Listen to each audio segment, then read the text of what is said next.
Hey guys, it's Patrick here again in the studio, and first of all I want to thank you guys for purchasing this effect. I want to thank you Ray Cosby, Bill Goodwin, and also Striker Howard for inspiring me to create a center point sandwich routine. So in a second I'm going to walk you guys through different handlings and bonuses, so let's get started. Hey guys, before we go any further, I want you to get a touch on two moves that is used in this effect. Basically the first move that we're going to learn is the Ed Marlowe tilt, okay? This move allows you to control any single card from the center of a deck to the second position of the deck. And I've used this a lot, and many people use this a lot. And there's many touches that you can use to apply for this, which I'm going to be showing you in a second. The first thing you have to do, have a card selected and taken out, in this case an 8 of hearts. In the meantime they look at this card, you can either push over and get a break. Okay, now basically what you have to do is just get a break with your pinky on underneath the top card. Sometimes you can do this, or you can even do a pinky count to get a break. Now this break is a little bit different. Instead of holding a break just on the pinky side, if you just release the tension here, it allows the card to pop up as well. And as you can see there, it creates a nice even break. Now this move is very nice. It allows you to create an illusion as if the card going in the center of a deck. In reality, it only goes in on a second position in the deck. Okay, so after you get a break here, one other nice touch you could do, you take this card, pretend to put in the center of a deck, okay? But you want to angle the card a little bit, okay? When you poke this card on the back, notice what happened in the front. It looks like the card just moved, right? After that is done, you're just going to place this in the second position of the deck.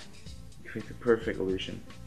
Then you just push this in, do any move you like, control the card up to the top.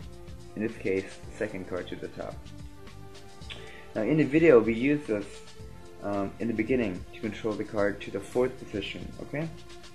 And everything's the same. You have the card selected, you get a break below 3 cards, okay?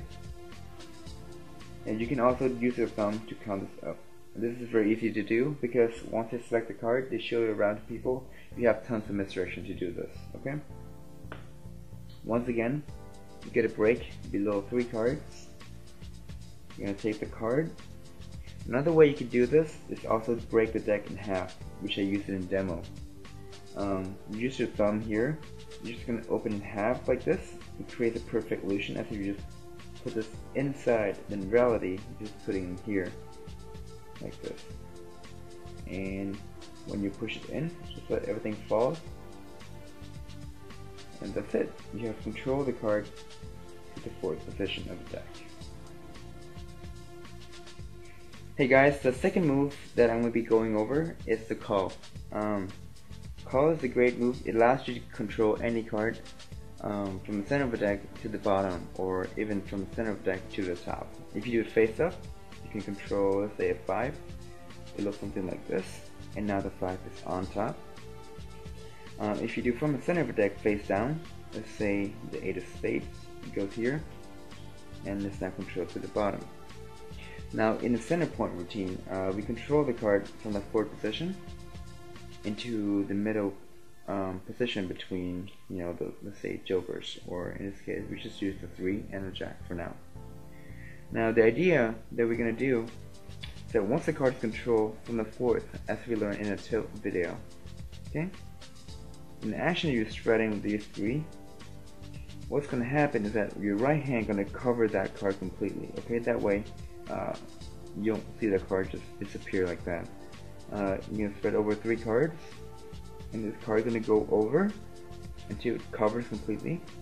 Your left thumb is going to hold on to that card. In the same time, these 3 fingers, your first finger, your middle finger, your ring finger, are going to pull that selection card out in a straight line, okay? You don't want to angle the card, that way it will flash on the bottom. Make sure you pull out in a straight line like this until it clears out. You're going to spread over everything, okay? Until you reach to that card, you're going to insert this in between. Okay. It's kind of hard to do slow, but let's try this one more time. As you can see now, the card is already sandwiched between them. Let's try this again. We'll do it from this way. That way you can see it. You're gonna spread out the card, 3 cards. This one cover. You control it out. Now it's on the bottom. Just keep going. And I'm gonna load this king in between the 3 and the jack. At the same time as I'm displaying. So right now, the card's already been, positioned between those 2 cards. Now, Caustic Comet, he has a very nice DVD called Roadrunner Call, and he teaches a lot of different variations and moves that you can use in calling. He does with a full deck, even half a deck. It's really amazing. You guys should definitely pick that up. But anyways, about calling, this is just a basic handling on calling. You have a card here. Your right hand, just cover that with your thumb on top. Other fingers, just pull this out, and it's the same action as just spreading the card. Okay? One more time. And here, call down to the bottom. And that's it. Okay guys, first move you need to learn is the pop-up move. It was created by Shrekel Howard, and Paul Harris published on his book Art of Astonishment Volume 2. So I'm going to show you the basic handling for this. Okay. First of all, the pop-up move works like this. The card is angle jaw, okay, right here, and the pinky come down with the first finger in the straddle grip position, and with these 2 fingers squeezing, okay, it creates a tension and a bow of the card. And when you let go of the first finger, it allows the card to shoot out. Okay. We'll go through this one more time real quick. Basically, the card, it goes in here. I would angle jaw of the card, pinky, straddle this, and it will move forward like this. And now, with a thumb applying slightly pressure on the top, you release the first finger and allow the card to shoot out like that. Now, this move is actually being done above and beneath the jokers. So, first of all, I think in the video I did the Leonard Green top shot, but you can produce these 2 anyhow. And these 2 are introduced, and you hand this out for spectators to hold this, okay? Card is selected, and the first move you're gonna have to do is a tilt. I use my pinky to count a break below 3 cards, okay? And you can get any break that you like, but I think having the card on the 4th position is easy for me to remember. Anyway, you get a pinky break. In the same time they look on the card, and also the card can be signed as well. So we take the card back and put it back into a tilt position, okay? Give any converter you like. And you're going to give them instruction that you're going to put the joker back in the center of a deck. In the meantime, you spread this out to the 4th card. You're going to call it to the bottom, like this, okay? And you're going to spread this out for them to place the joker back. Okay, let's say these 2 go here. Now what's going to happen from beneath, right here, you're going to insert this 5 in between the jokers, okay? These get fed in between, like this. At the same time, your hand going to pull this out, and make sure this card does not come out though, because you don't want to flash that premature. So the first finger is going to help prevent the card coming out. You're going to press this, and this 2 fingers are going to spread out these 2, okay? So now it should look as if, they just put the joker back in the deck, but you can't see anything right now. In real situation, you have a card loaded already. Okay, let me go through this one more time real quick. Go to the 4th card. You're gonna call it. Okay, I'm sure if I'm exposed to you, and you place these 2 in. You load the card in between, in the action of your gesturing. And notice how this is kind of slightly angled, because your first finger, you'll press down here and make sure the card, is not gonna come out. You can right hand take these and spread these 2 out. Okay. Now as you show these 2, flash bottom and front, okay? Now here's the hard part. You're going to have to get ready to do the pop-up move, okay? Your first finger, you're going to press up this, the joker, and what's going to happen is going to separate the deck in half like this. And when that's happening, you can insert a pinky in there and you can catch a break. And the card you're actually contacting to is actually their selection card right there, okay?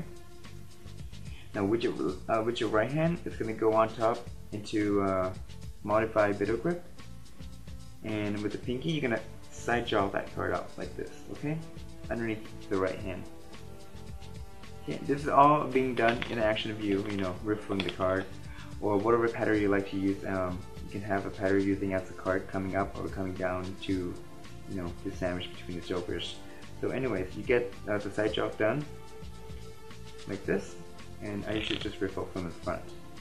And notice here, I have 2 jokers here, and I have the 8, or wherever the selection card is, straddled between the pinky, ready to do the production. Okay? All you have to do is squeeze, and then when you snap your finger, you're going to take the joker out like this. At the same time, the card will pop out. Okay? And let's do this one more time. Once again, the joker goes in like this. I riffle, I snap my finger, and you release it out. Now make sure people don't see this, because that's the flashing point. And you want your right hand to cover that, or even this left angle is actually better. Shoot out the card, and you take this out. And you show the selection, and that's the first phrase. You go over the second phrase in a second, alright? Okay, so we're going to go over the second phrase, which is the card jumping back into the deck. And you can also use the pattern as if the card going back in time. Okay. So, anyways, you got the card for them to look at, and here's you're gonna need a little bit less direction to do this move. You're gonna do a get ready to do a pop-up move again, and you're gonna use your pinky to riffle down about halfway down, insert it in, and then with one finger you're gonna side drop the card like this. Okay. Now this is all being done.